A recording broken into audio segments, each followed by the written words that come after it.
Até o São Paulo me quis, né, com 14 anos. Aí o Corinthians veio, me ofereceu acho que 2.000, 2.500 na época, que faria uma diferença enorme. Até cheguei um dia no Corinthians, só que as propostas que eu recebi na época, tanto do Grupo Diz, que era o Sonda, né, supermercado, quanto o Palmeiras, foi muito mais vantajosa e aí era algo real que mudaria a minha vida. Financeiramente falando, é algo que estruturou a minha vida, dos meus filhos. Tipo, fez eu comprar casa, carro, sítio. Pra época, né, isso aí a gente tá falando em 2007, eu acredito que tenha sido um dos maiores contratos que alguém possa ter feito. Tirando o Neymar, que já tinha a mídia junto, acompanhando ele por anos. Se fosse transferir para os dias atuais, seria contratos de milhões, que é o que os destaques fazem, né? Neymar, Lucas Moura, que eram os caras que concorriam comigo, Nicão, na época ele estava no Mirassol, eles estavam tipo abaixo de 10 gols ainda e eu tava com 26 já. Foi muito rápido, começou a aparecer os empresários, meu pai já começou a sentar nas mesas de negociação, a ver que os valores já iriam mudar muito, e aí consequentemente, pelo fato de eu ter feito os gols no Paulista, muito rápido. Teve a convocação para o Sul-Americano, eu estava muito à frente de todos e eu lembro muito bem que chegaram a dizer assim, pô, você tá no Brasil, você não pode ter medo de ninguém, não basta só ganhar um jogo, você tem que dar o show pra torcida, porque o Brasil ele dá o show, porque eles esperam um futebol pentacampeão, um futebol maravilhoso.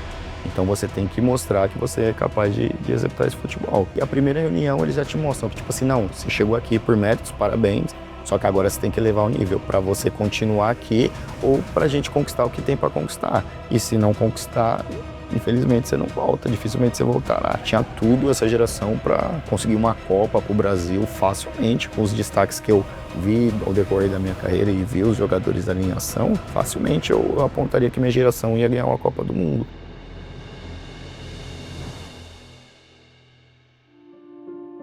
Quando eu me identifico assim que realmente eu queria ser um atleta, um jogador de futebol, foi depois da Copa de 98 que eu tenho alguns flashes, quando eu olhava o Ronaldo fazendo o que ele fazia, né?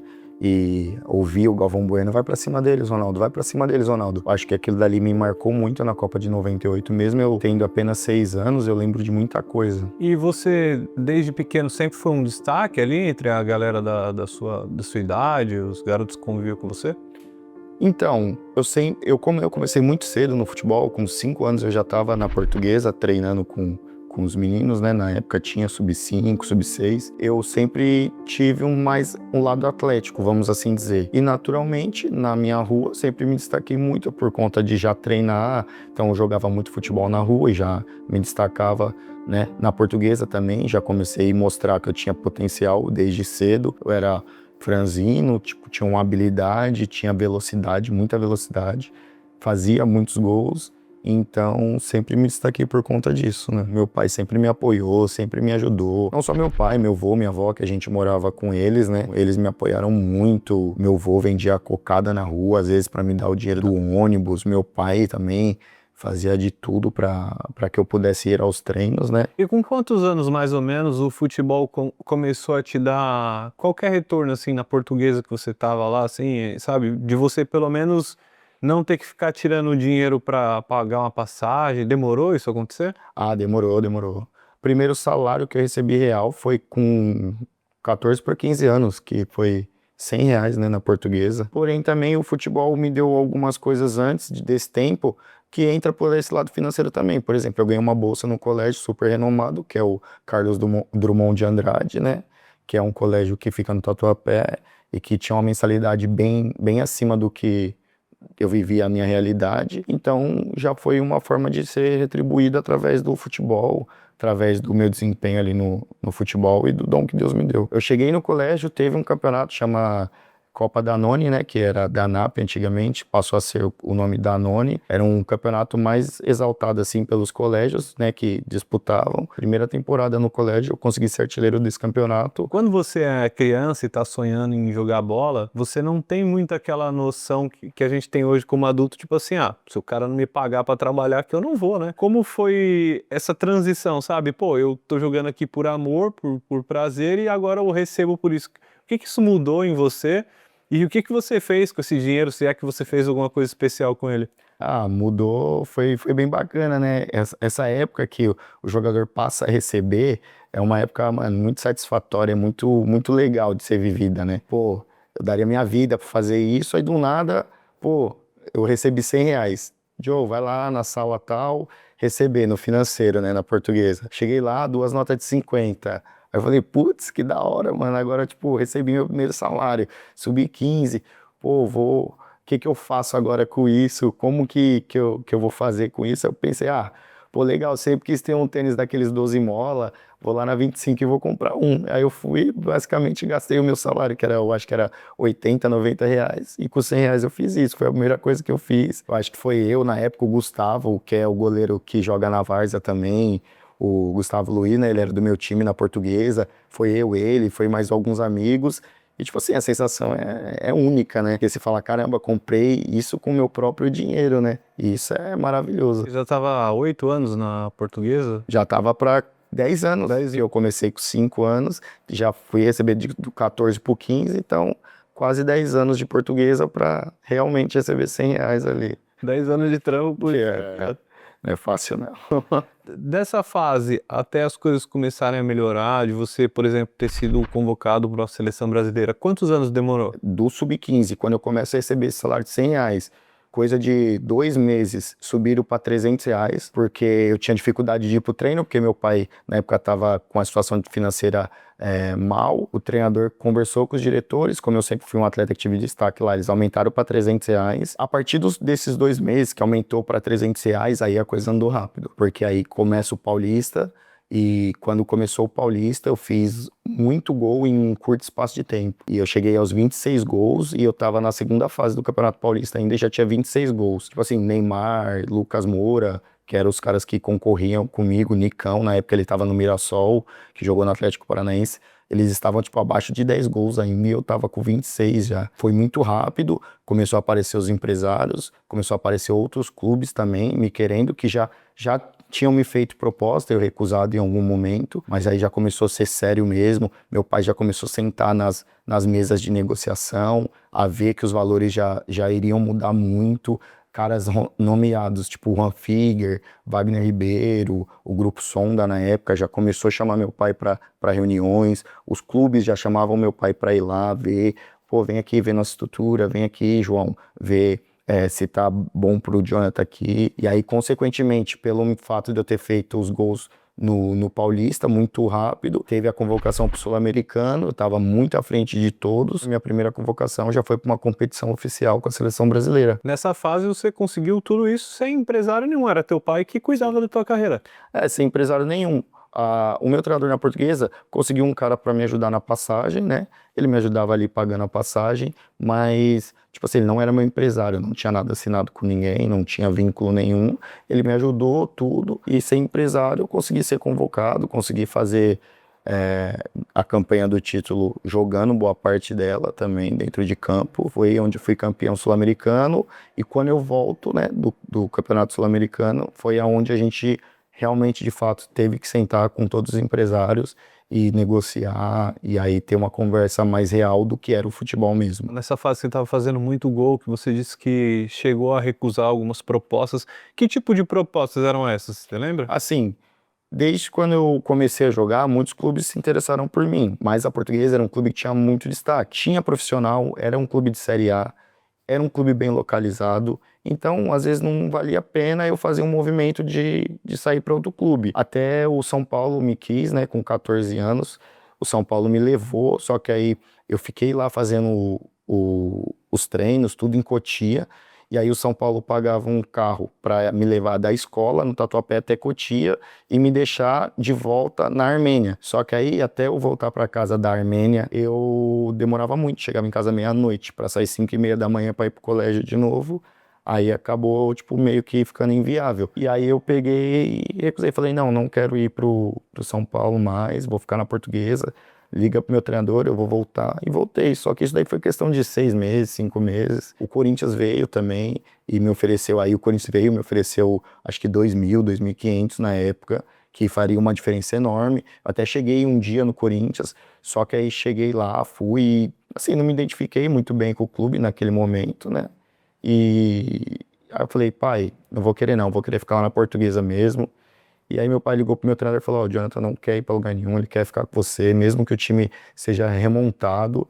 E o treinador falou, pô, legal, é isso, ele confia no meu processo e confiar nesse processo vai levar ele longe, eu tenho certeza que ele vai fazer um campeonato paulista excelente, vai ser artilheiro como ele sempre foi até aqui. E acreditei nisso, meu pai também respeitou, né, a minha vontade de ficar na Portuguesa, mesmo que a proposta do Corinthians iria já mudar a nossa vida de uma forma financeira e afetar a nossa vida, não iria mudar, mas ia afetar a nossa vida, né? E ele respeitou, me apoiou, conversou na Portuguesa, a gente voltou e deu tudo certo no final das contas. E aí foi o ano que você Foi o ano de fez um monte de sub-15 gol. que eu continuei fazendo aquilo que eu sempre fiz muitos gols, né? Na iniciação, na base, sempre fui um dos artilheiros dos campeonatos, o melhor jogador, sempre briguei. E meu pai sempre falava, Joe, no sub-15 isso pode mudar a sua vida, porque era a primeira competição real, tipo de adulto, vamos assim dizer, né? E quando você começou a fazer tantos gols assim, chegar essas propostas, a Portuguesa mudou o seu contrato ou continuou aquilo que você estava recebendo mesmo? Então, na época foi tudo muito rápido e muito curto, porque você estava no meio da competição, jogando semana a semana. Então, quando a Portuguesa percebeu que, pô, o Jonathan tá tendo um destaque muito grande, ela me chamou para conversar tudo, tal, e me levou e apresentou um plano de carreira pro meu pai, para mim, tudo. Só que as propostas que eu recebi na época, tanto do Grupo Diz, que era o Sonda, né, supermercado, tanto e quanto o Palmeiras, foi muito mais vantajosa e aí era algo real que mudaria a minha vida. No momento ali seria algo que eu não poderia dispensar e aí foi o que aconteceu. Eu conversei com vários empresários, vários clubes, mas acabei fechando com o Grupo Diz e com o Palmeiras, né? Acertei minha transferência para lá. Financeiramente falando, é algo que estruturou minha vida, dos meus filhos, tipo, fez eu comprar casa, carro, sítio, fez eu comprar muitas coisas em prol, tipo assim, desse contrato, né? Mesmo que eu amasse ficar na Portuguesa, só que o que eles poderiam fazer por mim no momento não mudaria a minha vida. Realmente o Palmeiras e o Grupo Diz fizeram isso, né? Eles acertaram algo que impactou muito na minha vida, né? A ponto de comprar imóveis, tudo, e isso não tem como você recusar, pelo menos na fase que eu tava, não tinha como recusar isso, né? Era um contrato de um prodígio, né? Sim. Igual a gente ouve falar, sei lá, do Estevão, hoje em dia é um cara assim que se destacou muito e os caras quiseram realmente amarrar, né? Pra época, né? Isso aí a gente tá falando em 2007, eu acredito que tenha sido um dos maiores contratos que alguém possa ter feito. Foi o meu, né? Tirando o Neymar, que já tinha a mídia junto, acompanhando ele por anos, eu não tinha essa mídia, então acredito que o meu contrato tenha sido um dos melhores que tenha sido feito no Sub-15 daquela época. Se fosse transferir para os dias atuais, aí seria algo muito, muito, e valeria milhões. Aquilo que foi feito lá atrás seria contrato hoje de milhões, que é o que os destaques fazem, né? E eu era um desses destaques. Então, de fato, foi uma coisa muito grande para a época e hoje em dia seria milhões, provavelmente. Na época que você fechou esse contrato aí, teve alguma exigência que você fez? Todos os pais, né, que estão no futebol, a primeira coisa que eles pensam em pedir é uma casa, porque é algo que vai, tipo assim, tirar do aluguel, ou vai dar aquela independência para a família ali, pô, tá morando na nossa casa agora, pô, eu morava com a minha avó, então conseguir uma casa seria excelente, né? Então foi uma das primeiras coisas que meu pai pediu também. Ah, eu queria uma casa e um carro, porque a gente não tinha carro, a gente andava de ônibus. Meu pai paralisia infantil, então ele anda mancando. Então, naturalmente, era um esforço muito grande que ele fez ali toda a nossa trajetória. Então, ele pediu uma casa, um carro, e aí foi se esticando a negociação até chegar no ponto final de assinar. Foi sempre uma negociação mesmo, ia lá, aí recebia uma proposta, o outro empresário vinha fazer outra proposta, o outro vinha fazer outra proposta. Tipo, os caras brigando pra... Foi mesmo, foi tipo algo que a gente ia toda semana conversar com alguém para até o momento de fechar. E meu pai foi, no meu ponto de vista, foi muito inteligente, porque ele esperou tudo acontecer. Ele podia ter assinado antes de ir para a seleção. Ele esperou ir para a seleção no campeonato da seleção, na Sul-Americano. A gente poderia ter assinado no meio da competição. Ele esperou a competição acabar. Quando a competição acabou, que eu se tornei campeão sul-americano e artilheiro do Paulista, aí ficou tudo mais fácil pra gente, porque basicamente o que a gente fosse exigir ou querer, né, eles iriam, tipo assim, pensar em nos ajudar. Pô, um atleta que é campeão, não tem empresário, é artilheiro. Então eles acabaram que cede um pouco mais os empresários, o clube também acaba cedendo um pouco mais. E foi isso. Geralmente as histórias que a gente ouve é meio o contrário, né? Tipo assim, às vezes os pais mais atrapalham do que ajudam. Então vocês tiveram uma cabeça muito boa, né, pra lidar com isso. Sim, sim. Assim, natural, quando você pega um montante de dinheiro e você não é acostumado, você cometer erros. Isso é natural. Qualquer pessoa, ainda mais que a gente não teve uma educação financeira. Então, meu pai, dentro do que ele estudou, dentro do que ele tinha como base, como educação financeira, eu acredito que ele foi perfeito. Cometer erros todos cometem, mas nada que afetasse, né, muito. E para mim ele foi perfeito e até hoje, graças a Deus, eu colho os frutos do que ele fez lá nessas negociações para mim. Na sua cabeça, mudou alguma coisa assim? Você chegou a dar uma deslumbrada, ficar meio perna assim, ficar um cara difícil? Ah, eu sempre fui um cara difícil. Eu sou um cara tímido, porém, assim, eu sou um cara de personalidade forte. E quando envolve o futebol, a minha personalidade fica mais forte ainda. Agora, com mais experiência, eu vejo que eu cometi alguns erros que, tipo assim, hoje seriam imperdoáveis no futebol, pela questão assim, eu me garantia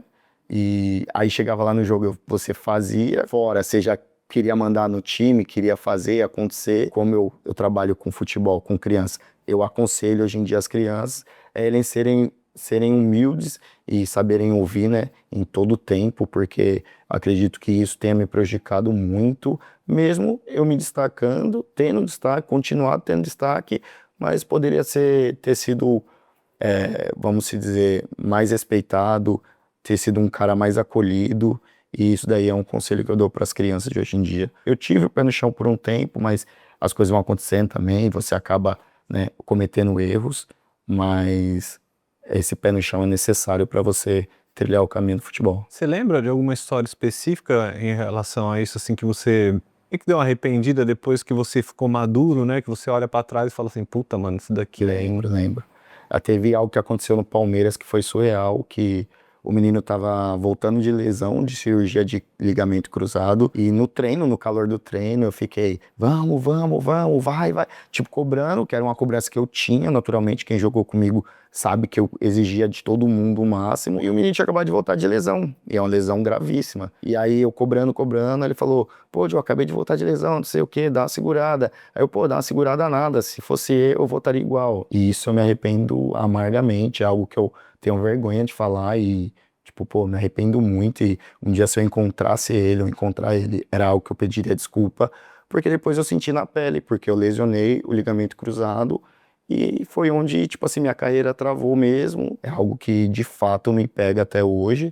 Já pedi perdão pra Deus e, tipo, hoje em dia, pra mim, é algo que pega muito e é até difícil falar, mas que é um erro de adolescente ali, que você comete na emoção, né, da situação, mas é algo que eu me arrependo, sinto vergonha de ter feito, né. Mas de fato, o dia que você é convocado ali, onde você tá, se você tá com a sua família, como é que vocês descobrem isso daí? Eu não lembro o dia específico que eu fui convocado, mas a sensação até hoje é de muita alegria e orgulho.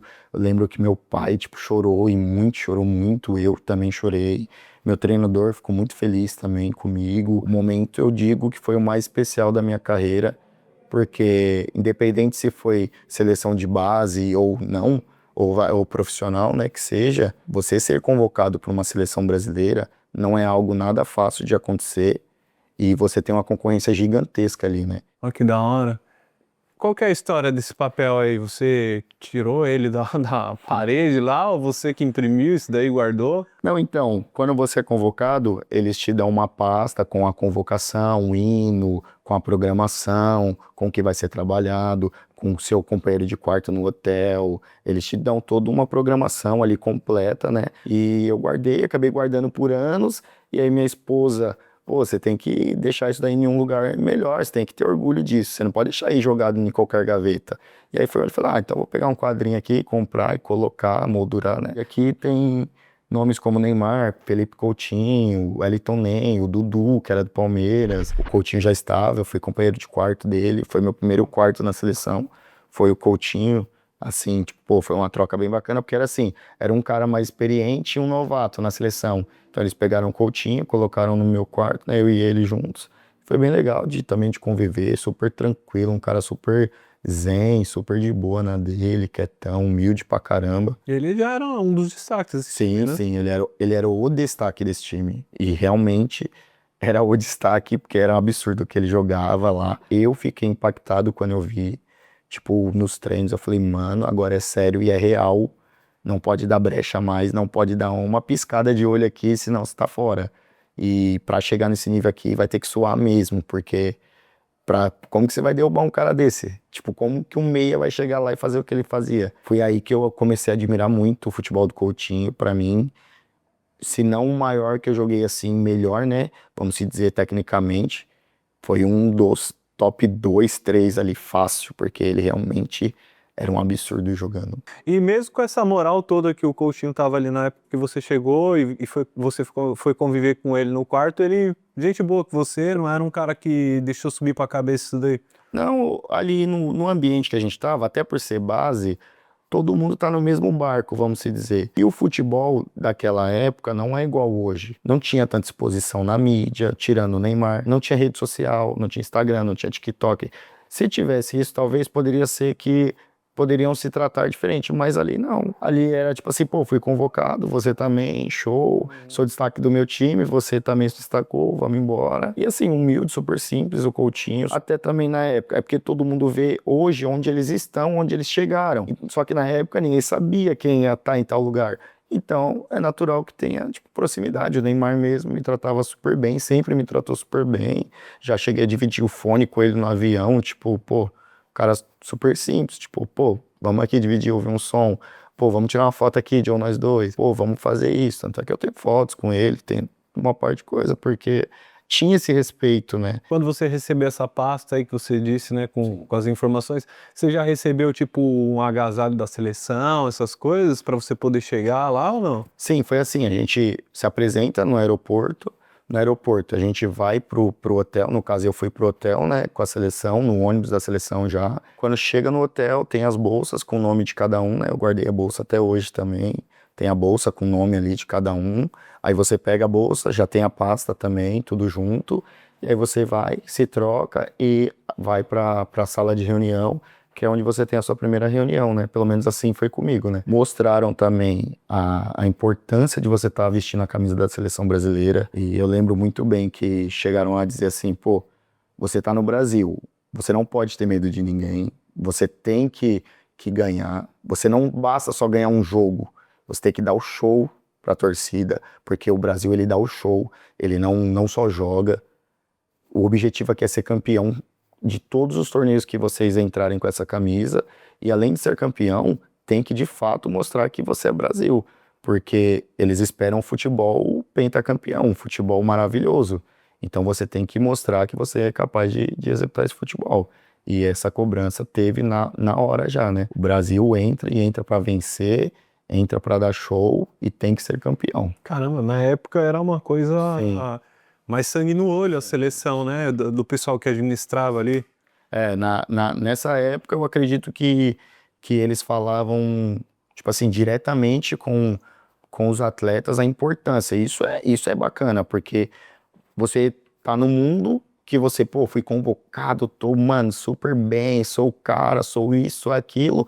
E a primeira reunião eles já te mostram que, tipo assim, não, você chegou aqui por méritos, parabéns, só que agora você tem que elevar o nível para você continuar aqui ou pra gente conquistar o que tem para conquistar. E se não conquistar, infelizmente você não volta, dificilmente você voltará. Então essa cobrança lá foi real, tem que dar show, tem que ser campeão e tem que representar a seleção brasileira muito bem. Isso daí pra mim foi impactante, foi muito marcante. Eu fico tentando imaginar assim, né? Que loucura, né, cara? Você se encontrando ali, né, com o pessoal da seleção, entrando no ônibus da seleção e indo pro hotel.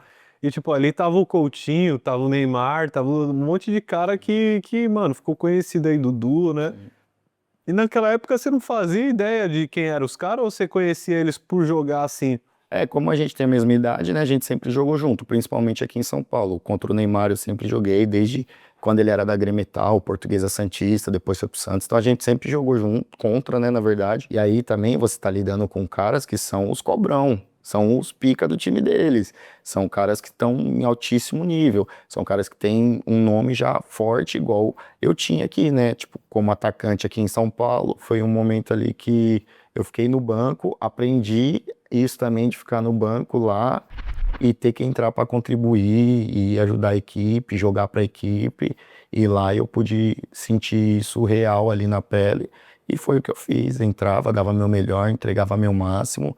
E o que eu podia fazer para ajudar a equipe, eu ajudava. E a gente conseguiu o título. Tinha tudo essa geração para conseguir uma Copa para o Brasil facilmente, com os destaques que eu vi ao decorrer da minha carreira e vi os jogadores ali em ação. Facilmente eu apontaria que minha geração ia ganhar uma Copa do Mundo. Não só eu, mas na época, quem falava da nossa geração 92 falava: esses caras têm chances grandes de chegar lá e representar. Então, Casimiro, Lucas, Neymar, Coutinho, aí tem vários caras, o Oscar 91, o Alisson, acho que é 91 também, o 92. Você se lesionou quando você já estava no Palmeiras. Sim, eu estava no Palmeiras, já tinha quase 2 anos, já estava bem, tinha ido para um campeonato no Japão, feito 6 gols nesse campeonato, tinha feito em um campeonato brasileiro sub-17 12 gols, já tinha ido para uma Taça São Paulo com 16 anos, já estava trilhando um caminho tipo bom lá dentro, estava brigando na artilharia do Campeonato Paulista sub-17 de novo, fazia alguns treinos no profissional, aí cheguei a treinar com o Muricy Ramalho no profissional umas 2 vezes, que já estava ali naquela meio que entrando naquela fase de transição profissional, base, e aí acabou que eu machuquei o meu joelho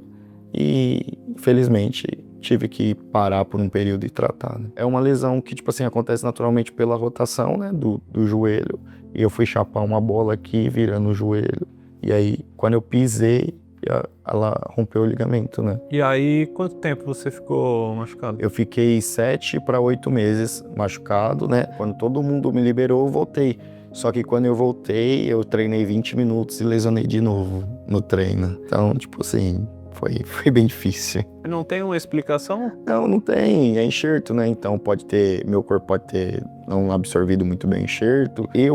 Jonathan, acredito que Deus tem algo para nossa vida e não era para mim acontecer, era para mim passar por isso. Hoje poder estar ajudando as crianças, poder estar aconselhando os pais com toda a minha experiência que eu vivi ali na base, eu trabalho com categoria de base. Acho que Deus tem um propósito maior na vida de todo mundo, né? E Ele realmente tem um plano para sua vida, né? E aí, depois dessa segunda lesão, o que foi que aconteceu? Você se recuperou de novo, continuou no Palmeiras? Eu me recuperei da segunda lesão, só que aí demorou um pouco mais, em torno de uns 10 meses, que eu fiquei também mal, mentalmente sim, eu fiquei meio depressivo, fiquei meio triste, às vezes eu faltava na fisioterapia, às vezes eu ia, tal, tive bastante apoio da minha família, dos meus amigos, né, da minha esposa, que hoje é minha esposa, na época era namorada, e ela me ajudou muito, né, nessa parte de que eu me machuquei. Foi bem difícil, fiquei 10 meses, voltei aos pouquinhos, aí tinha uma renovação para fazer no Palmeiras, e aí eu ia renovar o contrato com o Palmeiras, e acabou que por algum motivo eu não renovei, mas eu também não, na época você não tem maturidade para lidar com as situações, eu não fui atrás de saber, eu só fui no meu empresário, ele falou, o Palmeiras vai renovar. Depois, o Palmeiras não vai renovar mais, você vai pro Corinthians. Acabei me mudando pro Corinthians. Comecei até bem lá, mas aí depois também não fui tendo muita chance. O joelho também doía, inchava de vez em quando. E aí fui até acabar meu contrato com o Corinthians. Aí a gente foi emprestado pro Flamengo para disputar uma 3, né? O Flamengo de Guarulhos. Teve um jogo que eu fiz os gols, tava ganhando mais tempo, né, no elenco. Fiz 2 gols no jogo e aí machuquei o joelho de novo. E aí foi o menisco, né, dessa vez. Que é uma lesão mais rápida, mas quando se trata de você já ter 2 cirurgias, mais uma, já vem tudo à tona de novo, né? Aquela preocupação, aquela loucura. E aí operei o joelho e aí decidi parar ali. É uma curiosidade que eu tenho, assim, psicologicamente, né? Você sempre teve esse sonho, né, de jogar, trabalhou muito duro para chegar nesse nível que você conseguiu chegar. Quando você vê, né, a realidade do Dudu, do Neymar, do Coutinho, tipo, onde esses caras que estavam ali no mesmo nível que você conseguiram chegar, algum momento passa algum sentimento assim de frustração? É difícil lidar com isso ou é uma coisa que você conseguiu tirar de letra depois? Não, é uma coisa que é normal, porque assim, não tem espaço para todo mundo no futebol. De fato, assim, eu fiz tudo, entreguei o meu melhor, tive uma lesão séria, eu voltei dessa lesão e tive outra no mesmo joelho. Eu encaro com naturalidade, óbvio, que a gente pensa, será que eu conseguiria chegar onde eu imaginava, onde meu pai imaginava, onde minha família imaginava? Será que eu me tornaria um atacante artilheiro também no profissional? Será que, eu poderia contribuir algo dentro de uma competição importante no mundo aí afora? Mas, assim, eu encaro super tranquilo, eu entendo que o futebol não é para todo mundo, não vai chegar a todo mundo, eu entendi isso durante o processo, não vai chegar a todo mundo e tá tudo certo. O que importa é o quanto você se esforçou para chegar lá. Eu dei tudo o que eu podia entregar ali no campo, fora, psicologicamente, tecnicamente, fisicamente, eu entreguei tudo até o momento da minha lesão. Depois dali em diante, não estava mais no meu controle. Então não tem o que eu fazer. Isso eu entendi.